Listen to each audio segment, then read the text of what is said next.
Are you aging well? Welcome to today's podcast, and that is what we are going to be talking about. We're going to be talking about aging and how to age well. We're going to be talking to Jitka Vseteckova, who is the chair of the Carers Research Group and a senior lecturer at the Open University. So before we get into that subject, let's just remind everyone that if you would like to subscribe to It's All Academic, the Open Learn podcast from the Open University, which is this, then please do.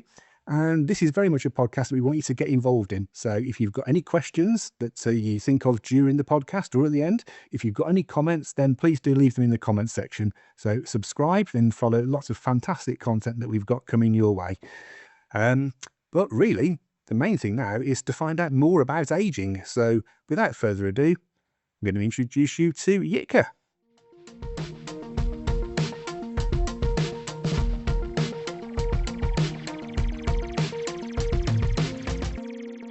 Good morning, Ben and all. Thank you for inviting me to this podcast today.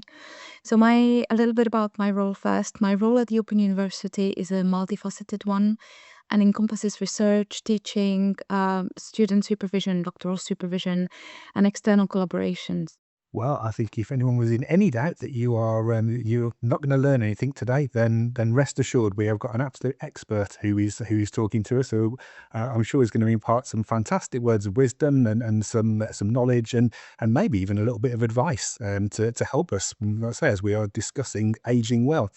So we'll just want to first off and say we've got we're obviously talking around content that you can find on Open Learn, and we have the Aging Well collection on the site. So there will be a clear link to that in the notes for this podcast. But that's where I'm going to start really and say the Aging Well collection talks about the 5 pillars of aging well. I think that's going to be sort of the central theme as we go through today. So my first question really is going to be, can you tell us about these 5 pillars of aging well? First of all, give us the overview of the 5 pillars. Tell us what they are, and then maybe we can dive into each one and find out a little more about what people can do to help themselves with each of those 5. So the 5 pillars, take it away. Thank you, Ben.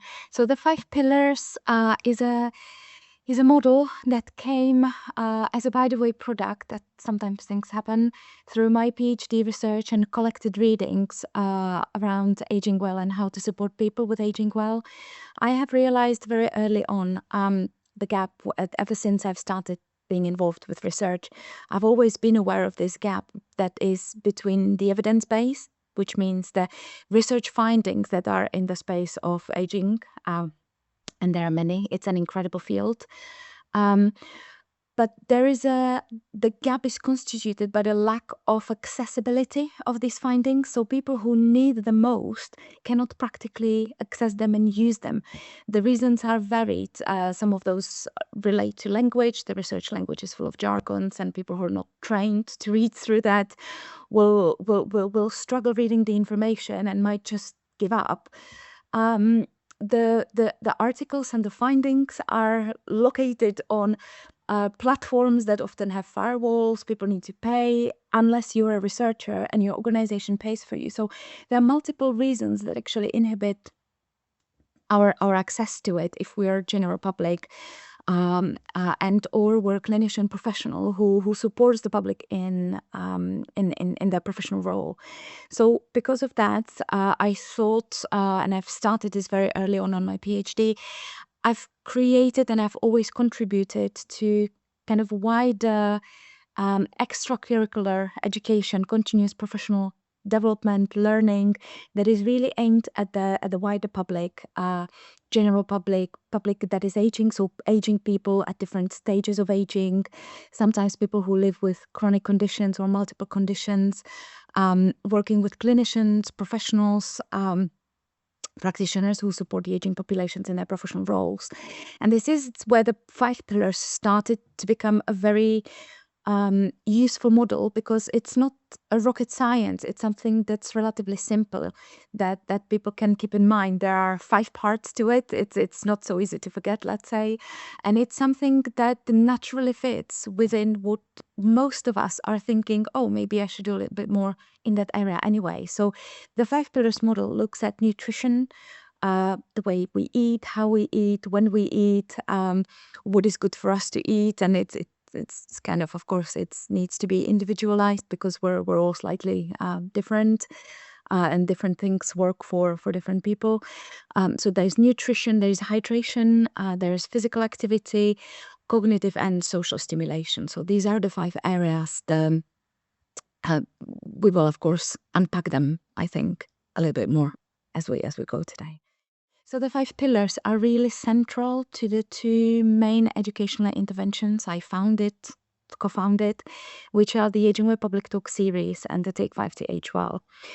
So the Aging Well Public Talk series is a series of monthly talks available to wide public that translates the evidence base into public-facing information, tips, and of course is structured around the 5 pillars.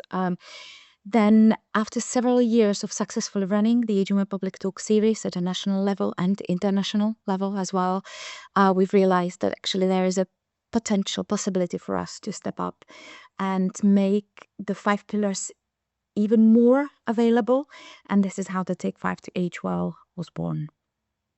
We pride ourselves on the team's work being really focused on enabling inclusion, co-production, co-design and co-production, working with people with lived experiences, whether they are aging public or whether they are clinician practitioner, that kind of support the aging populations in their professional roles, and working with everyone in co-designing, co-curating, co-disseminating and co-producing the Aging Well Public Talk series as well as the Take 5 to Age Well, because what we know is that if we ask people what they need, they will tell us, and then we can bring it, which really enhances their involvement with the program because they are involved and engaged from the beginning. And then their engagement keeps them motivated to attend and join, and this is how they learn. Before we sort of go into those 5 pillars and find out a bit more about them, I just want to ask you then, are we as a race, as a population, are we generally aging well, or is it just that we could be aging better? Is that the idea? That, I mean, I'm guessing, yeah, we're living longer, and we are, I think, generally maybe not necessarily living healthier lives, very different lives to what we lived sort of 100 years ago. So what's your sort of take on that? Are we aging well as a population? And is it just that we could be doing even better? Is that the reason sort of for this framework existing, to just help people do better? Or is there a real shift needed to change people's ways of thinking? What's your take on that? Then that's an excellent question. As in a whole, we do live longer, but our longer lives may not be necessarily better towards the end of our lives. I think we are aging better compared to populations 100 years ago. We live longer. So we are doing something that enables us to do this, but there is a huge amount of support we have for that. There is public health, there is better hygiene. We don't need to work so hard to put food on the table. We have supermarkets, so some things are made easier for us. Nevertheless, some of the things that are actually making our lives easier, like having food in supermarkets, means that we're probably moving a little bit less. So sometimes we easily eat a little bit more and move a little bit less, which kind of strikes not the right balance for us individually and perhaps as a society, because our outcomes are pointing towards that we're probably not eating as well as we could, etc. So there you see the bans on different foods, on junk foods, etc. The foods that need to be consumed with care. So I would say we probably are slightly aging better because we're living longer. So this is one of the proofs. But are our longer lives spent is as much health and good quality of life as they can be? I don't think so. So this is probably where the series and where the work me and my team are really doing is to support people to age as well as they all can individually. And because we're all individuals, some advice might apply to some advice might apply more to others. What works for me may not work for you. and vice versa. But the fact that we're raising awareness, which I think we massively are, through both of those educational interventions, we have been able to engage over 200,000 people with the Aging Well Public Talk series and the Take 5 to Age Well work over the past few years, which is a good number, and the number will be slowly growing the longer we keep doing this work. So I think there is always room for improvement, and it is about raising awareness, increasing knowledge and understanding what aging is and what aging well might look like, and then for all of us individually getting a mental picture of what we would like our own aging to perhaps look at. So this is the main impact that our work has, which is helping people learn, so improving health literacy while also tackling health inequalities, confidence, increasing people's confidence in taking up a healthy action, making changes, and perhaps becoming partners in their healthcare, which is a great thing. Changing attitudes and behaviors, tackling digital literacy, and involving inclusively all those who simply, all those groups that we need to invest more time, more energy in working with. So if it's about sort of taking ownership then and giving people the knowledge and the resources to do things better, yeah, let's start diving into those five pillars and ask you a few questions about maybe what people can do. If they can take away something under each of those five headings today, then maybe that's a step towards sort of people, yeah, making those changes. So let's start with the first one. We've got hydration is top of my list now. Quite simply, I mean, to me, hydration, what can I do? We think everyone knows that you drink more water is something I think we've all been told at various points. Is it as simple as that? Is it drinking more water is going to help us age well? What have you got under the sort of the hydration heading that people could take away today? Thank you. So hydration is really important. We sometimes forget, or we're sometimes not aware. Through the work on the Aging Well Public Talk series and the Take 5, it still comes to people as a surprise that, oh, hydration, why hydration?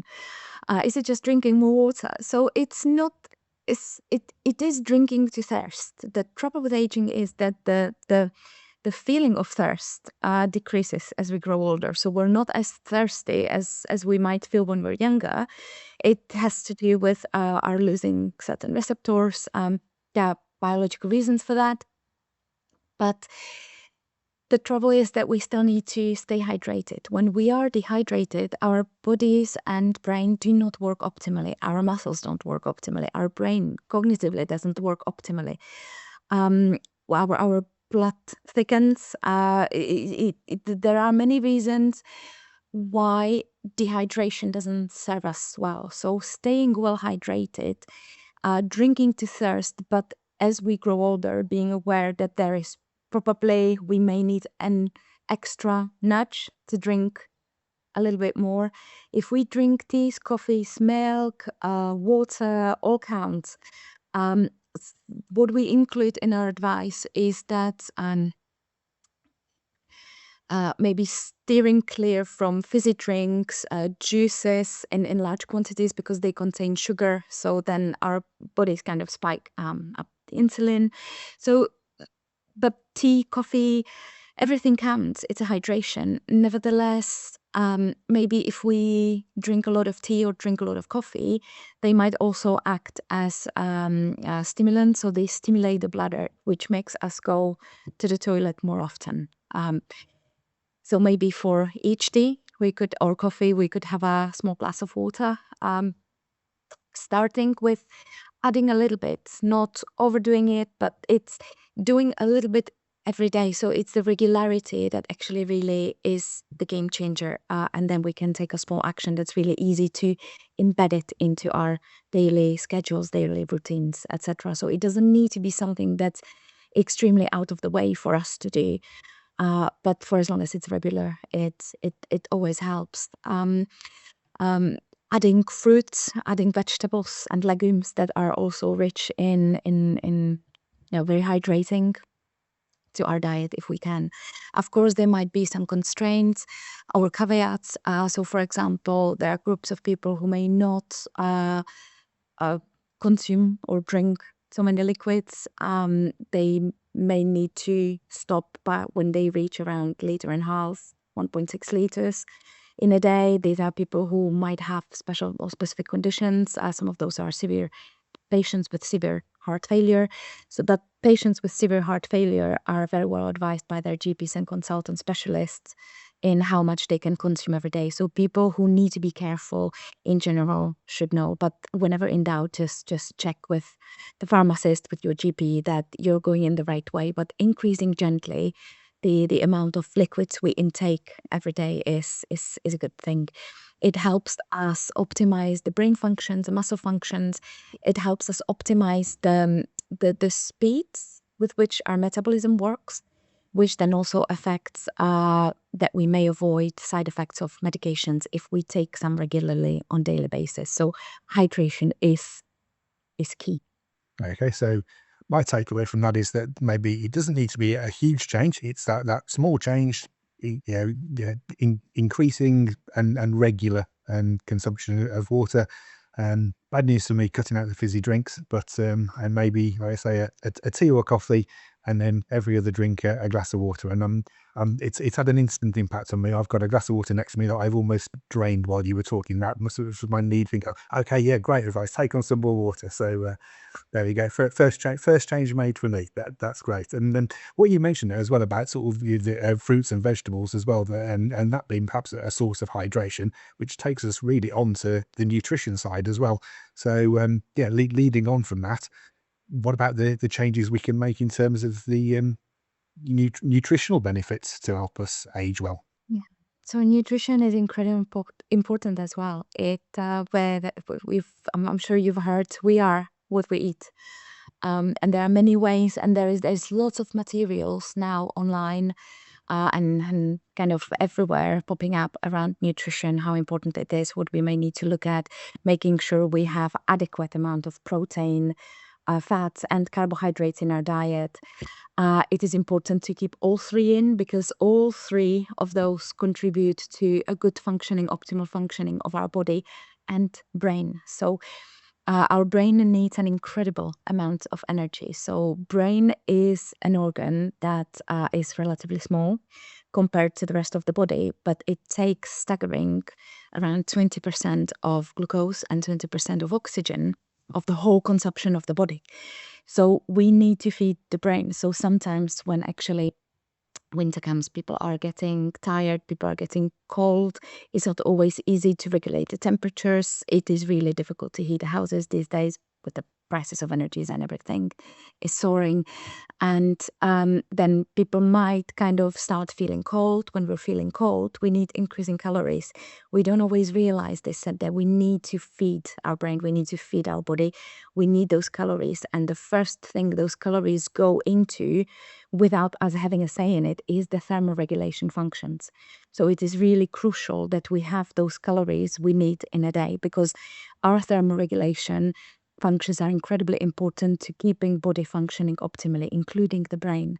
So if we are in a space that is not well heated, if we don't eat well, if we don't move, if the blood doesn't circulate, if we're dehydrated, you make the math about how much this actually impacts optimal functioning of the brain. And if the brain doesn't function optimally, the body will not either. So nutrition's incredibly important. And then whatever is left for after the calories have been taken by the body directly for thermoregulation and self-repair mechanisms and other biological functions that we have no say in, then the rest is kind of left for us to do activities and things we want. And this is perhaps something we try to throw with the messaging around nutrition, is that the nutrition has a point in our daily lives. So it is worth having a few more calories or things, even if they are sugary and fizzy and so nice and yummy and junky and fatty and salty and all that. If we really want to have that, it's usually better to have it before we go out and meet people or before we go and work on something, because the food should give us the calories to do the work. But the troubles are starting when we actually start having all these yummy, lovely things in the evening when we sit down and when we are like, yeah, I don't have to do anything now. And then we load ourselves with all those yummies, but we don't have a way to actually work it out. So this is when the body starts getting confused and starts getting calories that are not being used, and then the body starts storing them in terms of fat. So it is not just about what we eat, it is also about when we eat it and how we eat it, because the food should give us energy and strength. Is there a difference in that based on ages? I mean, if someone is listening to this and they're in their 20s and fit and active, and they sit down in the evening and have a big meal and a big old slice of cheesecake and a full fat can of Coke to wash it all down with, compared to someone in their 50s, someone even older, those who might be listening to this in their 70s, 80s.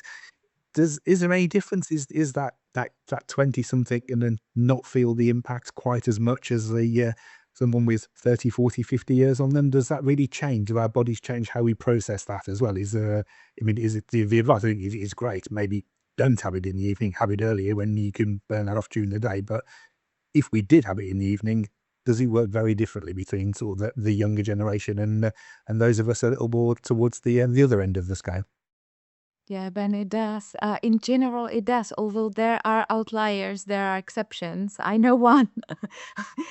Some people can eat anything at any time, and it's not gonna really affect them in that way in putting on weight, etc. As they get older. Some people have an incredibly fast metabolism, and it's just individual how each one of us is wired.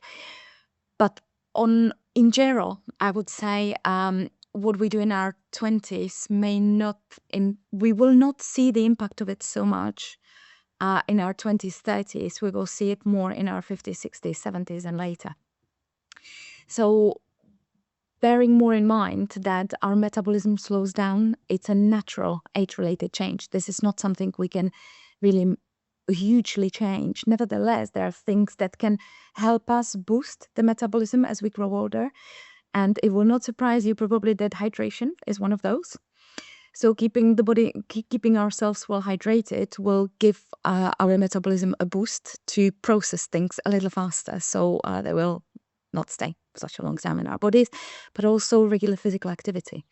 And that regular physical activity is absolutely key, because we have the capacity to move and we need to move. And when we don't move, we start recognizing we're not doing so well. We're putting on weight. We don't feel very well. Our emotional, cognitive health and well-being is impacted often as well. Movement is key for us. It's incredibly important, and whatever moves is alive. So we need to think about each one of us individually, how we can move, how we can make it the most natural thing for us, how we can incorporate as much movement in our daily schedules and routines. And it can be really busy, and I totally get that. As an academic, I sit in front of my laptop usually between 9 to 10 hours every day. But I always try to kind of have a good walk before my workday starts. Thank God for school runs.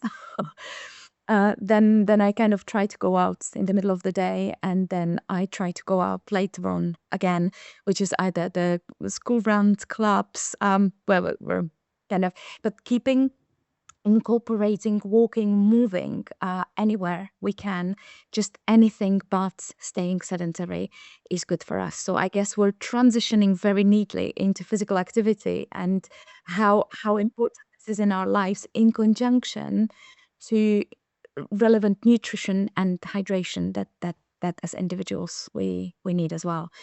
The physical activity can be anything from gardening, from doing chores, going up and down the stairs in the house. If the weather is really icy and horrible, it is totally understandable. People don't, especially if older, don't want to go out because the risks of slipping are only too high and may not be worth it, actually. But we can stay home. We can go up and down the stairs. We can stand up every hour and be active, walk, stand for 5 minutes, We can repeat this every hour that we're awake. Stretching is an excellent way of staying physically active because it stimulates our body. So ideally, a combination of those that can be done while we're sitting, while we're standing, even while we're walking or gardening. I mean, this seems to be sort of the same kind of message from what you said on the hydration. It's not about making a big change. It's not about suddenly getting older, maybe reaching retirement age and thinking, I've got to find out, I've got to go and start running. I've got to be, I've got to be going to the gym.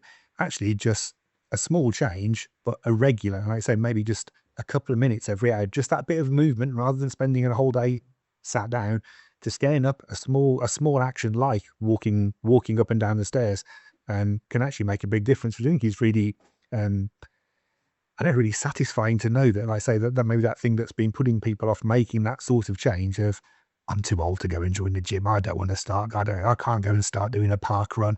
But actually, knowing that you can start with a stroll to the bottom of the garden and back, walking up and down the stairs 10 times a day instead of simply sitting still while the kettle's boiling. Maybe having that one or two of your cups of tea a day, go and kind of climb the stairs and back while it's boiling. So that maybe there's literally something to be able to do. But that's really helpful to know. And there are a couple of minor additions to that I would add, because what you've mentioned is absolutely crucial. What we can also add is stand on one leg when brushing our teeth. So we stand on the right foot for 2 minutes or 1 minute on one leg, the other minute on the other leg. It kind of boosts the strength. It makes the blood circulate. Whatever makes the blood circulate is distributing. So when our blood circulates, our blood contains all the nutrients and vitamins and everything that we need, and oxygen. And it distributes it to the organs, to muscles and everything. But it also, because it's distributing all that lovely nutrients to the muscles are wraparound bones.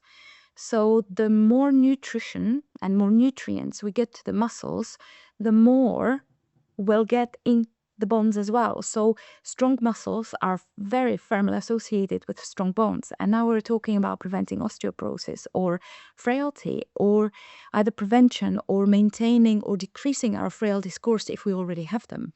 So strength, mobility, physical activity, no matter what, but regular every day, is really crucial for that, together with nutrition and hydration, of course, because we need the nutrition to be in the body for the bloodstream to circulate it then to the muscles and to the bones. It is incredibly important, and it can be little. You have mentioned gyms. Gyms are an interesting thing. We usually promote via the Aging Public Talk series and Take 5 everything that people don't have to pay for when they want to do those actions. The Take 5 actions that are published on our website are a very good start for people to kind of have a look at, think about whether there is something they would like to do. But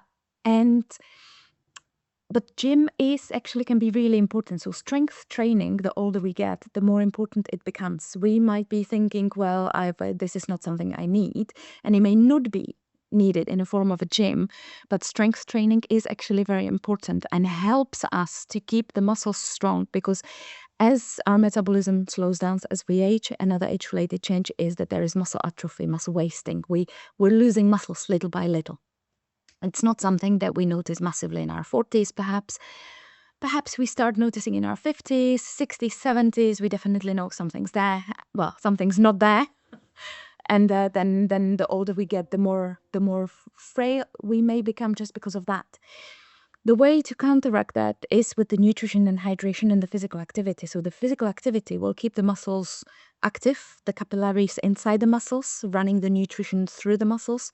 So the stronger we keep our muscles as we grow older, the more important it is for our healthy bones, for avoiding frailty, preventing osteoporosis wherever we can. And in general, staying stronger, staying better balanced, and keeping our mobility and keeping our independence, which is what most of us really want. So anyway, in doing strengthening exercises every now and then is a good one. And it doesn't have to be in a gym. It can be with bottles of water that are felt, that we kind of do some very simple exercises. But strength is important component to it. when should we be starting to do this? I mean, are we talking about this? These are things that everybody could be doing now. I think I'm just going back to that image of the brushing teeth is the one that's stuck with me, and standing on one leg. I mean, is that something that you would advise just everybody to do? Is it something that as we're getting older, those are the things we can do that maybe are replacing some of the physical activity that we're no longer doing? Or is that something that you'd say, doesn't matter how old you are, start doing it? If you're standing in front of the sink in the morning, stand on one leg for and brush your teeth. Do we start that at any time in our lives? Is it going to help us? Those small short-term actions, the earlier we start them, the better. Is that the message? Yeah, I would say the earlier the better, but there is never too late. So we can start at any point in time. If we're starting in our 80s, standing on one leg when we're brushing teeth, it's better we have something that we can kind of steady ourselves on if we need to. So we need to do it in a safe way for us. Nevertheless, there is never too late. Our muscles, there's incredible research around how trainable muscles are. They are trainable when we are 80, when we're 90, even when we're 100. The muscle always responds. So sometimes when we kind of talk through the Aging Well Public Talk series about everything that's kind of not going so well, the older we get, the one thing that is really the highlight for all of this is the muscle is trainable. So if everything else starts going, us